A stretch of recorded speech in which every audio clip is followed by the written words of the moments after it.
Porque parece que la iglesia, cuando está todo bien, nos olvidamos de nuestro Hacedor. Y cuando las papas queman y la situación aprieta, ahí sí venimos a clamar al Señor. Iglesia, seamos fieles en la oración. Seamos fieles en la oración. Bien, ya nos fuimos al pastor. Capítulo 9 de Daniel. Daniel, capítulo 9, versículo 1.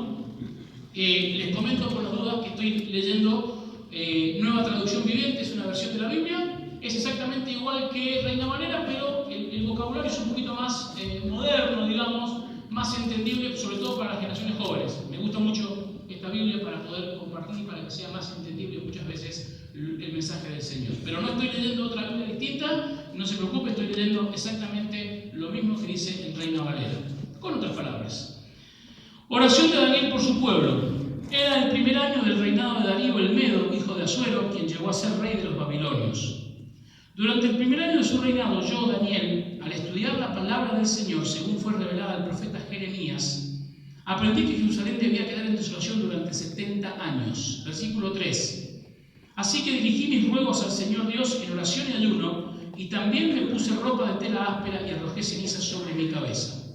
Versículo 4 comienza la oración de Daniel. Oré al Señor mi Dios y le confesé: Oh Señor, tú eres un Dios grande y temible, siempre cumples tu pacto y tus promesas de amor, inagotable con los que te aman y obedecen tus mandatos. Pero hemos pecado y hemos hecho lo malo, nos hemos rebelado contra ti y hemos despreciado tus mandatos y ordenanzas. Nos hemos rehusado a escuchar tus siervos, los profetas, quienes hablaron bajo tu autoridad a nuestros reyes, príncipes, antepasados y a todo el pueblo de la tierra. Señor, tú tienes la razón, pero como ves, tenemos el rostro cubierto de vergüenza. Esto nos sucede a todos, tanto a los que están en Judá y en Jerusalén, como a todo el pueblo de Israel disperso en lugares cercanos y lejanos, a donde quiera que nos has mandado por nuestra deslealtad a ti. Versículo 8 dice: Oh Señor, nosotros y nuestros reyes, príncipes y antepasados estamos cubiertos de vergüenza porque hemos pecado contra ti. Pero el Señor nuestro Dios es misericordioso y perdonador. A pesar de habernos rebelado contra Él, no hemos obedecido al Señor nuestro Dios porque no hemos seguido las instrucciones que nos dio por medio de sus siervos los profetas. Todo Israel ha desobedecido tus instrucciones, te ha dado la espalda y ha rehusado escuchar tu voz. Entonces ahora, a causa de nuestro pecado, se han derramado sobre nosotros las maldiciones solemnes y los juicios escritos en la ley de Moisés, siervo de Dios. Versículo 12. Tú cumpliste tu palabra e hiciste con nosotros y nuestros gobernantes tal como habías advertido.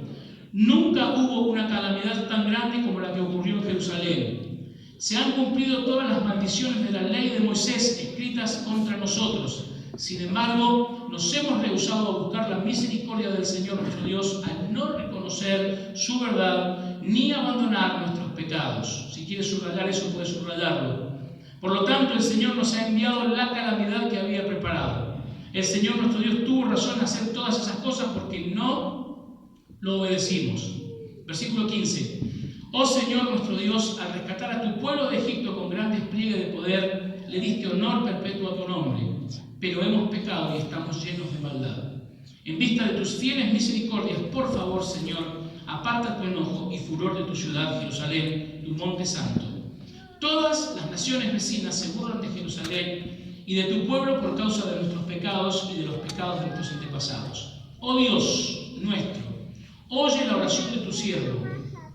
Escucha mientras te hago mis ruegos. Por amor a tu nombre, Señor, vuelve a sonreírle a tu desolado santuario.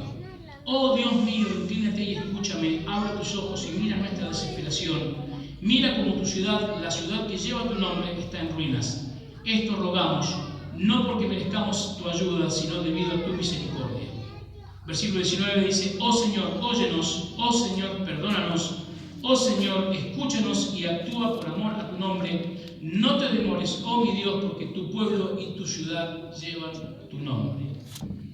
Versículo 20 dice: Yo seguí orando y confesando mi pecado y el pecado de mi pueblo, rogándole al Señor mi Dios por Jerusalén, su monte santo. Mientras oraba, Gabriel, a quien había visto en la visión anterior, se me acercó con rapidez a la hora del sacrificio de la tarde. Él me explicó: Daniel, he venido hasta aquí para darte percepción y entendimiento. En cuanto comenzaste a orar, se dio una orden y ahora estoy aquí para decírtela, porque eres muy precioso para Dios. Presta mucha atención para que puedas entender el significado de la visión.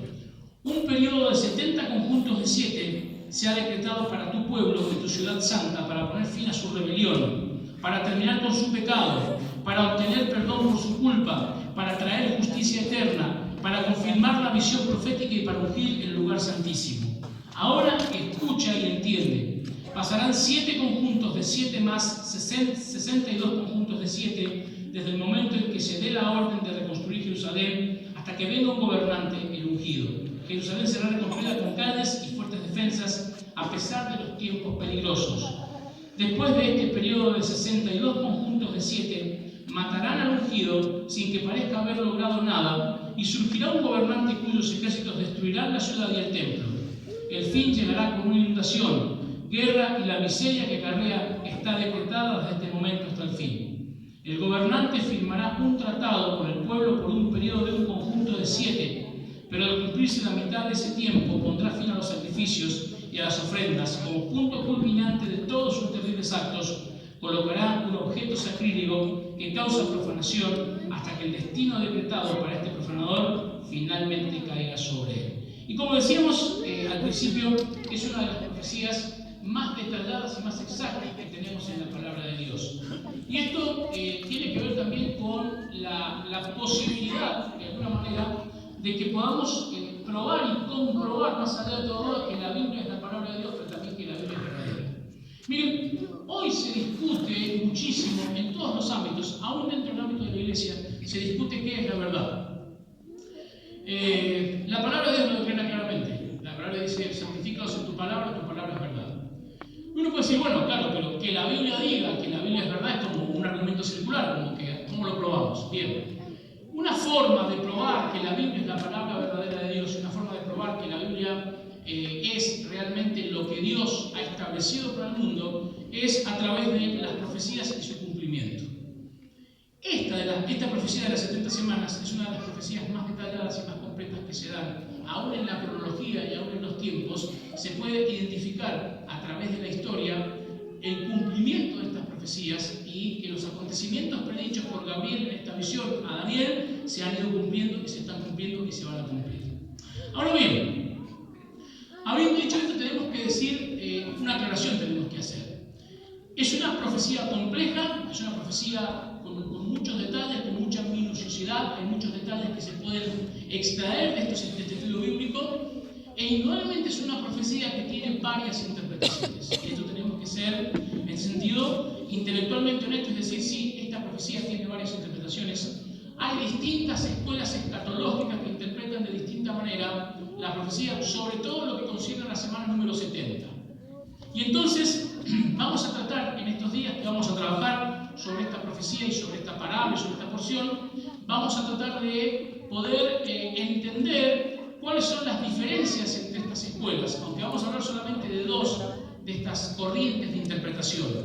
La dispensacionalista futurista, que es en la que estamos involucrados o englobados o digamos, incluidos todos los que pertenecemos al conjunto de las iglesias de los hermanos, todos aquellos que de alguna manera pertenecemos a esta denominación, que se llamaba antiguamente de los hermanos, después se pasó a llamar de los hermanos libres.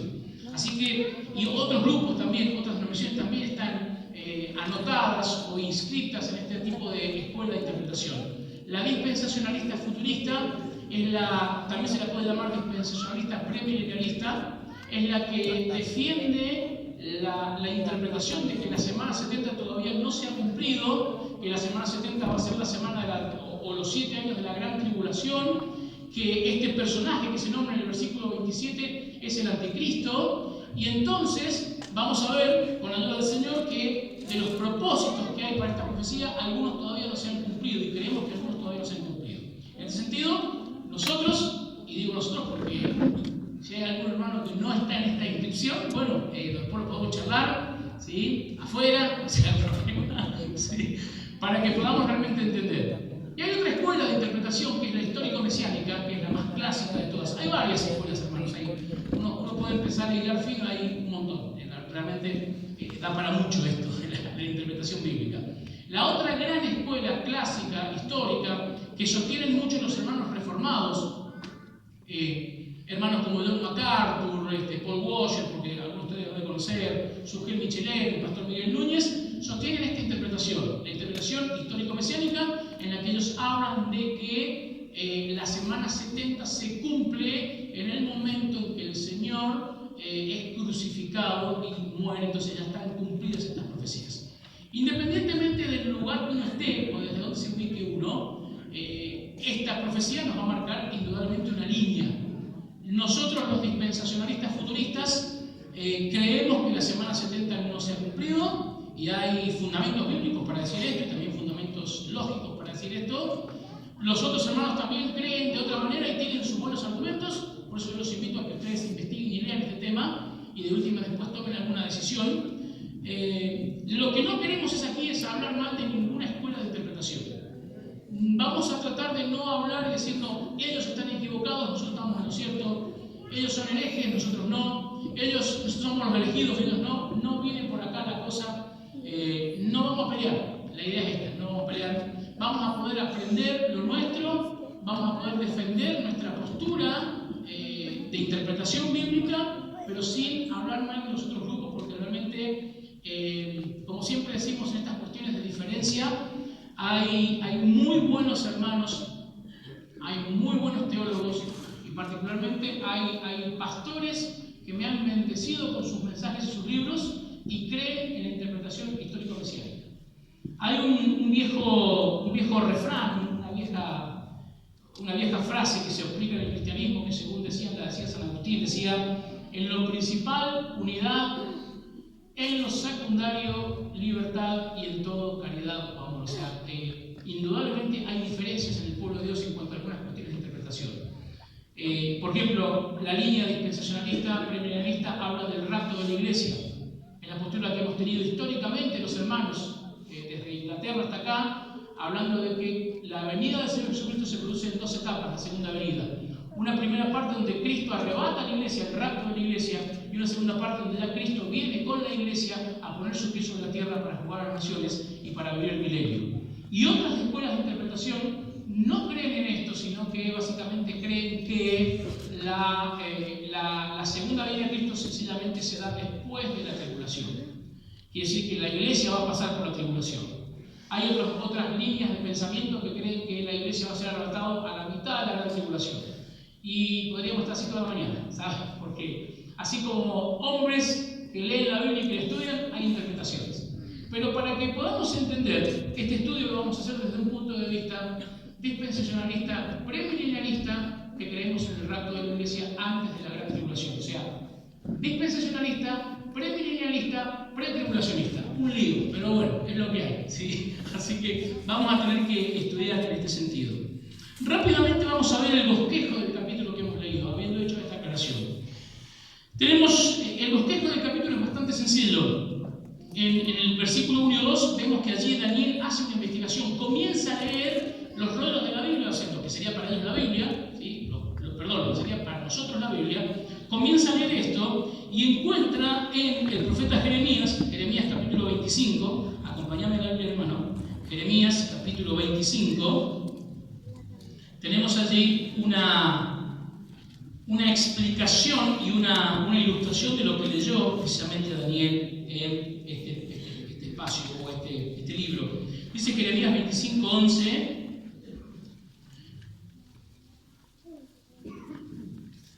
Mi esposa me reta muchas veces cuando predico, porque como yo tengo aquí la tablet y toco dos cositas y aparece la porción bíblica y yo arranco a leer, me dice: tenés que esperar que los hermanos busquen la Biblia. ¿Tiene razón mi esposa? Sí.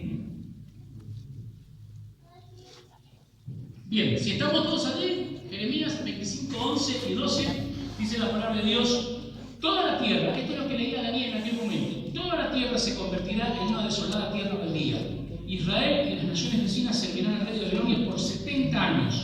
Entonces, después que hayan pasado los 70 años de cautiverio, castigaré al rey de Babilonia y a su pueblo por sus pecados, dice el Señor. Haré del país de los babilonios una tierra baldía para siempre. Bien, entonces aquí lo primero que tenemos, básicamente, tiene que ver con la lectura que hace Daniel de la palabra de Dios, el libro del profeta Jeremías, o el rol del profeta Jeremías. Y Daniel comienza a sacar las cuentas y, según él, se da cuenta que faltaban por lo menos entre 2 y 3 años para terminar el cumplimiento de la profecía, para que se cumplieran los 70 años de cautiverio. Hay algunos autores que aducen, como Francisco La Cueva, en su libro de escatología, él aduce que Daniel se había equivocado en el cálculo y eran en realidad 18 años que faltaban para que se cumplieran los decretos que iban a permitir el regreso del pueblo y la construcción de la reconstrucción de la ciudad de Jerusalén y del muro y todo lo que esto implica. Independientemente de la cantidad de años, 3, 2, 18, Daniel está en lo correcto cuando ve que se aproxima el fin del cumplimiento de lo que el Señor había establecido como una penalidad, como un juicio para su pueblo. Recuerden que el pueblo de Dios había deshonrado a Dios, había desobedecido a Dios, la vamos a ver de qué manera, y entonces se cumplen los juicios de Dios sobre esta nación. El pueblo es llevado cautivo a Babilonia y pasan 70 años en aquel lugar, y Daniel está ubicado prácticamente al final de estos 70 años, este periodo de cautiverio de 70 años, leyendo la palabra de Dios, se da cuenta que falta poco tiempo para que se cumpla, y hay algo interesante que Daniel se da cuenta, dice, no nos hemos arrepentido, no hemos cambiado. Dios nos trajo a este lugar, la palabra le anticipó, dice, la profecía le anticipó a nuestros antepasados, a nuestros reyes, a los profetas, lo que iba a suceder si no obedecíamos a Dios. Desobedecimos a Dios, no cambiamos de actitud, no nos arrepentimos, la nación fue juzgada por Dios, el juicio o el castigo del juicio fue llevarlos cautivos a esta ciudad, a este país extranjero, y dice la palabra de Dios que Él dice, no nos hemos arrepentido. O sea, dirían hoy, no entendimos nada. Y el problema es que Daniel se da cuenta